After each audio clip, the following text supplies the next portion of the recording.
Umaga po sa lahat. Ngayon ay ang ibang lingkod ay dito sa Sinalang, barangay ng Banggid Abra. No? Masikita po natin makibigan sa mga awit 34:9. Matakot kayawi kayo na kanyang bayan nang makamta ninyo ang lahat ng bagay. Purihin nawa ang Diyos sa pagbasa ng kanyang salita. Dito makibigan, pag may takot tayo sa ating Panginoon, ayon sa Proverbs 1:7, the fear of the Lord is the beginning of wisdom. Kaya advantage mga kaibigan, alam natin na God is watching us from a distance.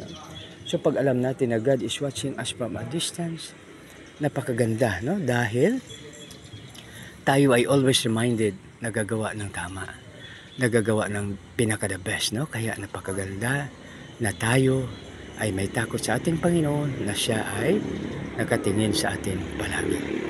Isang maganda umaga sa lahat. God bless us.